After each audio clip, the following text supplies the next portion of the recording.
শেখ হাসিনার বিরুদ্ধে যেটা আদালত অবমাননার মামলা হয়েছে সেই মামলাটিতে প্রথম অর্ডারের পরে তাকে সশরীরে হাজির হয়ে ব্যাখ্যা দেওয়ার জন্য বলা হয়েছিল ট্রাইব্যুনালের পক্ষ থেকে। সেই সময় তিনি হাজির হননি।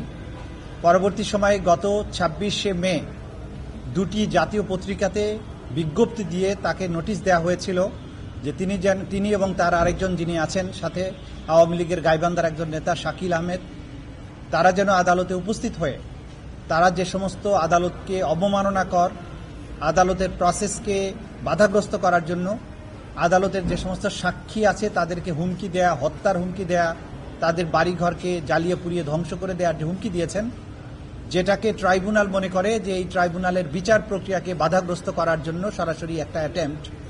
আমাদের আইন অনুযায়ী যদি কেউ এই ধরনের কর্মকাণ্ডের মাধ্যমে ট্রাইব্যুনালের কোনো প্রসেসকে প্রশ্নবিদ্ধ করে অথবা বাধাগ্রস্ত করে বা কন্টেম্পটের মুখোমুখি করে, ট্রাইব্যুনালকে মানুষের চোখে ঘৃণার বিষয়বস্তুতে পরিণত করে, তাহলে ট্রাইব্যুনাল তাকে আইন অনুযায়ী শাস্তি প্রদান করতে পারে।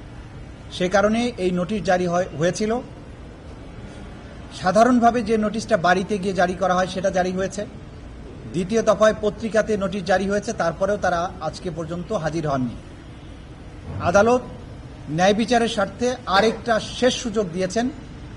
আগামী 20 জুন তারিখে এই বিষয়ের উপরে শুনানি অন্তে আদালত এই বিষয়টি নিষ্পত্তি করবেন বা আদেশ দেবেন, এটা আদালত বলেছে। 19 জুন না, এটা 19 জুন পরবর্তী তারিখ নির্ধারিত হয়েছে। ওই দিন শুনানি অন্তে শেখ হাসিনার বিরুদ্ধে দায়েরকৃত যে কন্টেম্প্ট প্রসিডিং সেটার ব্যাপারে আদালত আদেশ দেবেন।